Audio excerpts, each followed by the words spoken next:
ओम परमात्मने नमः। प्रथमो अध्याय। प्रिय सज्जनों, आप पिछले भाग में आपने सुना श्री कृष्ण भगवान को केशव कहकर संबोधित करते हुए अर्जुन रथ को दोनों सेनाओं के मध्य में खड़ा करने के लिए विनती करता है, ताकि वो अपने जो सगे संबंधी हैं कौन कौन हैं उनको देख सके। और उनसे इतना दुखी हुआ है कि उनको मारकर त्रिलोकी का सुख भी मुझे नहीं चाहिए, पृथ्वी के सुख की तो बात ही अलग है। तो काफी दुखी होता है। तो अब आगे पढ़ते हैं। तो श्री कृष्ण भगवान, महायोगेश्वर श्री कृष्ण भगवान क्या उनको उपदेश करते हैं।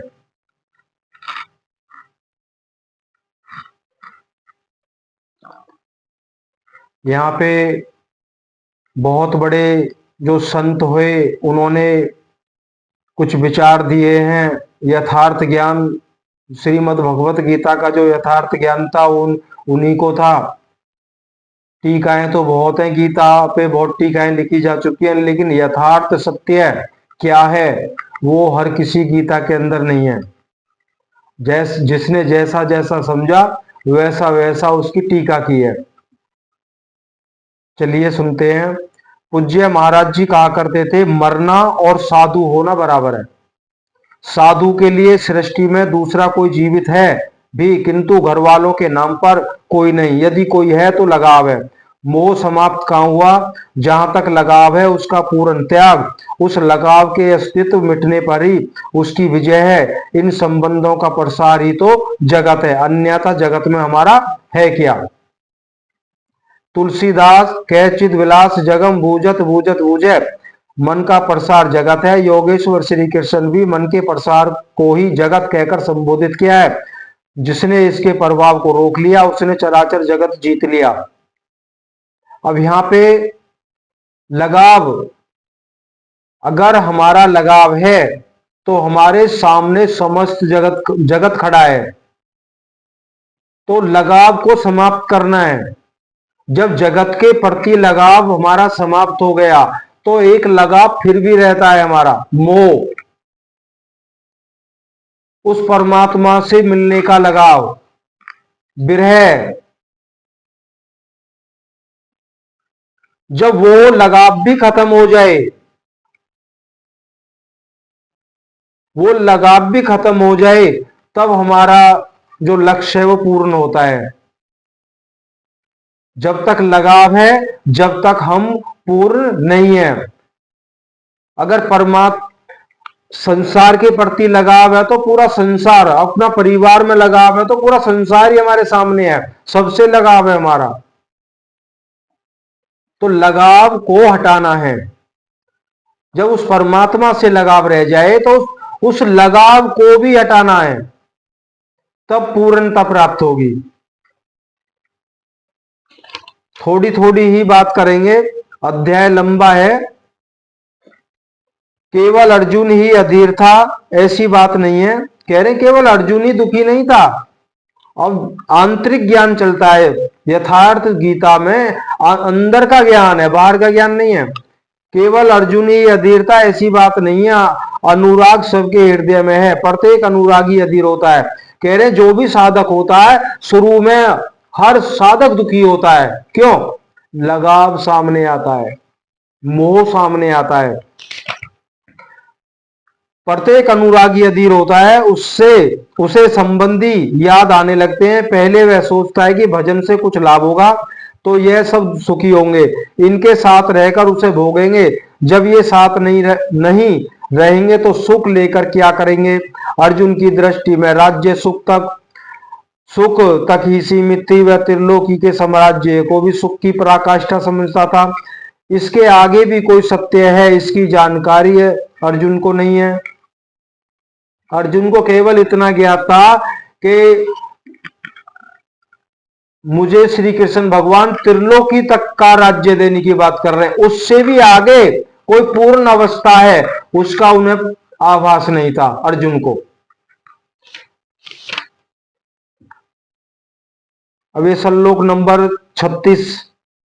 हे जनार्दन, धृष्ट राष्ट्र के पुत्रों को मारकर भी हमें क्या प्रसन्नता होगी। जहां धृष्ट राष्ट्र तथा धृष्टता का राष्ट्र है, उससे उत्पन्न मोह रूपी दुर्योधन इत्यादि को मारकर भी हमें क्या प्रसन्नता होगी। इन आतताइयों को मारकर हमें पाप ही तो लगेगा। जो जीवन यापन के तुच्छ लाभ के लिए अनीति अपनाता है वह आतताई कहलाता है, किंतु वस्तुतः इसमें भी बड़ा आतताई वह है जो आत्मा के पथ में अवरुद्ध उत्पन्न करता है। आत्म दर्शन में बाधक काम, क्रोध, लोभ, मोह आदि का समूह ही आतताई है। अब यहां पे कहा गया है अपने इनको मारकर भाई मुझे पाप लगेगा, ये तो आतताई है ही।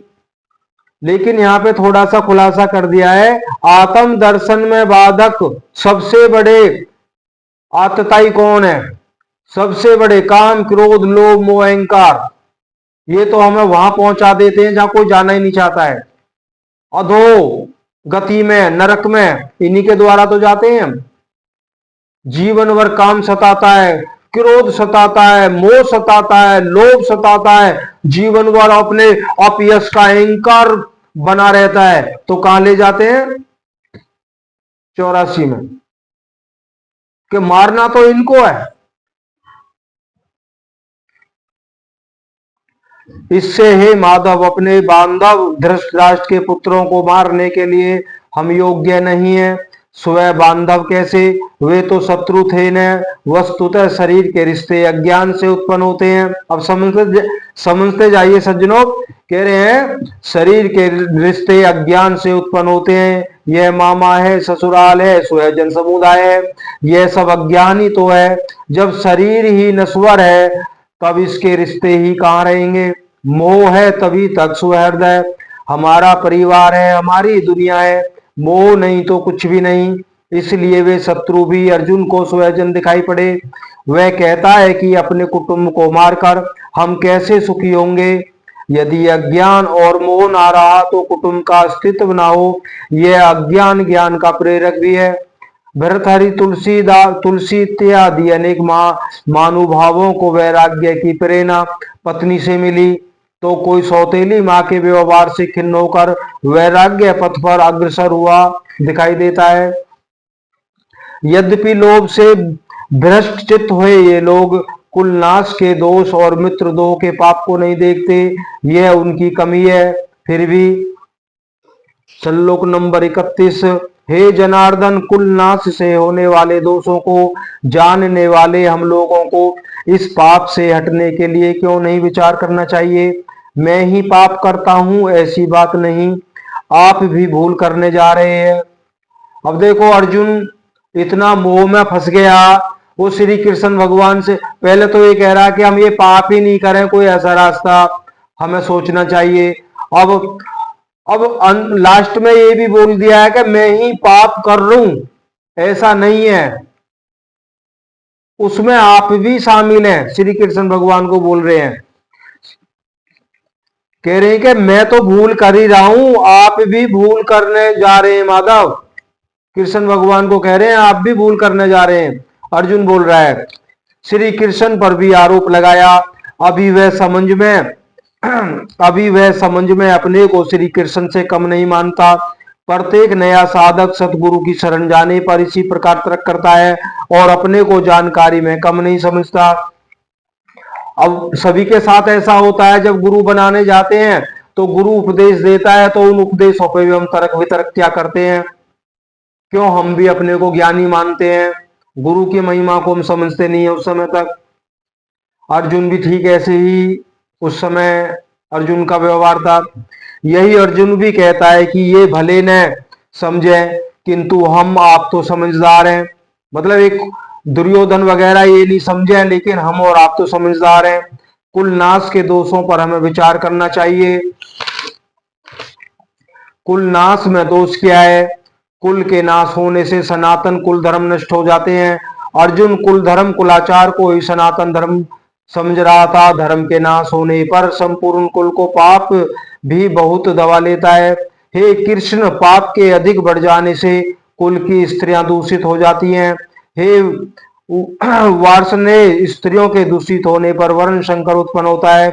अर्जुन की मान्यता थी कि कुल की स्त्रियों के दूषित होने से वर्ण संकर होता है, किंतु श्री कृष्ण ने इसका खंडन करते हुए आगे बताया, मैं तथा स्वरूप में स्थित महापुरुष यदि आराधना कर्म में भ्रम उत्पन्न कर दे तो वर्ण संकर होता है। वर्ण संकर के दोषों पर अर्जुन प्रकाश डालता है। वर्ण संकर कुल घातियों और कुल को नरक में ले जाने के लिए ही होता है। लुप्त हुई पिंड क्रिया वाले इनके पितर लोग भी गिर जाते हैं। वर्तमान नष्ट हो जाता है, अतीत के पितर गिर जाते हैं और भविष्य वाले भी गिरेंगे। इतना ही नहीं, इन वर्ण संकर कारक दोष से कुल और कुल घातियों के सनातन कुल धर्म और जाति धर्म नष्ट हो जाते हैं। अर्जुन मानता था कि कुल धर्म सनातन है, कुल धर्म ही शाश्वत है, किंतु श्री कृष्ण ने इसका खंडन किया और आगे बताया कि आत्मा ही सनातन है, शाश्वत धर्म है। वास्तविक सनातन धर्म को जानने से पहले मनुष्य धर्म के नाम पर किसी न किसी रूढ़ी को जानता है। ठीक इसी प्रकार अर्जुन भी जानता है, जो श्री कृष्ण के शब्दों में एक रूढ़ी है। श्लोक 44। हे जनार्दन, नष्ट हुए कुल धर्म वाले मनुष्यों का अंत काल तक नरक में वास होता है, ऐसा हमने सुना है। केवल कुल धर्म नष्ट नहीं होता, बल्कि शाश्वत सनातन धर्म भी नष्ट हो जाता है। जब धर्म ही नष्ट हो गया तो ऐसे पुरुष का अनंत काल तक नरक में निवास होता है, ऐसा हमने सुना है, देखा नहीं, केवल सुना है। ओहो, शोक है कि हम लोग बुद्धिमान होकर भी महान पाप करने को तैयार हैं। राज्य और सुख के लोभ से अपने कुल को मारने के लिए उद्यत हुए हैं। अभी अर्जुन अपने को कम ज्ञाता नहीं समझता था। आरंभ में प्रत्येक साधक इसी प्रकार बोलता है। महात्मा बुद्ध का कथन है कि मनुष्य जब अधूरी जानकारी रखता है तो अपने को महान ज्ञानी समझता है, और जब आधे से आगे की जानकारी हासिल करने लगता है तो अपने को महान मूर्ख समझता है। ठीक इसी प्रकार अर्जुन भी अपने को ज्ञानी समझता है। वह श्री कृष्ण को ही समझता है कि इस पाप से परम कल्याण हो, ऐसी बात नहीं। केवल राज्य और सुख के लोभ में पड़कर हम लोग कुल नाश करने को उद्यत हुए हैं, महान भूल कर रहे हैं। हम ही भूल कर रहे हैं ऐसी बात नहीं, आप भी भूल कर रहे हो। एक धक्का श्री कृष्ण को दिया। अंत में अर्जुन अपना निर्णय देता है। श्री कृष्ण को धक्का भी मार दिया कि हम ही भूल नहीं कर रहे, ये भूल आप भी कर रहे हो। यदि मुझ शस्त्र रहित ने सामना करने वालों को शस्त्रधारी धृतराष्ट्र के पुत्र रण में मारे तो उनका यह मारना भी मेरे लिए अत्यंत कल्याणकारक होगा। कह रहे इससे तो यही मुझे मार दें तो इसी में सबकी भलाई है। इतिहास तो कहेगा कि अर्जुन समझदार था, जिसने अपनी बलि देकर युद्ध बचा लिया। लोग प्राणों की आहुति दे डालते हैं कि भोले भाले मासूम बच्चे सुखी रहे, कुल तो बचा रहे। मनुष्य विदेश चला जाए, वैभव पूर्ण प्रसाद प्रासाद में रहे, किंतु 2 दिन बाद उसे अपनी छोड़ी हुई झोंपड़ी याद आने लगती है। मोह इतना प्रबल होता है, इसलिए अर्जुन कहता है कि शस्त्रधारी धृतराष्ट्र के पुत्र मुझ ने प्रतिकार करने वाले को रण में मार दें, तब भी वह मेरे लिए अति कल्याणकारी होगा, ताकि लड़के तो सुखी रहें।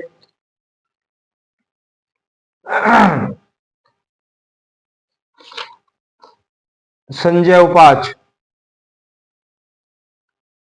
संजय बोला कि रणभूमि में शोक से उद्गिर्त मन वाला अर्जुन इस प्रकार कहकर बाण सहित धनुष को त्याग कर रथ के पिछले भाग में बैठ गया, अर्थात क्षेत्रज्ञ के संघर्ष में भाग लेने से पीछे हट गया।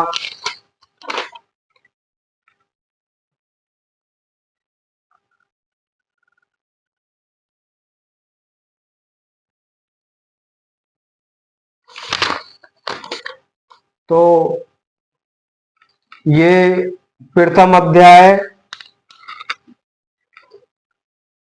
हरिओम तत्सत, ये प्रथम अध्याय का समापन हुआ। अब भक्तजनों, अध्याय 2 शुरू होगा।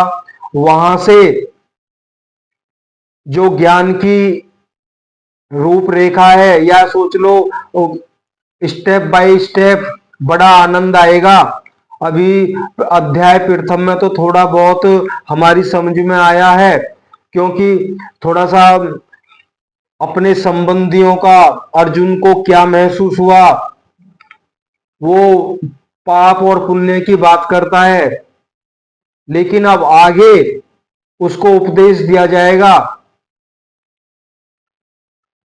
आंतरिक ज्ञान के माध्यम से महायोगेश्वर श्री कृष्ण भगवान अर्जुन को उपदेश करते जाएंगे, और हमें उस ज्ञान में इतना आनंद आएगा कि आप पूछो मत। जब आप सुनोगे तो धीरे धीरे आनंद आने लगेगा, जिसको सुनने भर से अनंत सुखों की प्राप्ति होगी।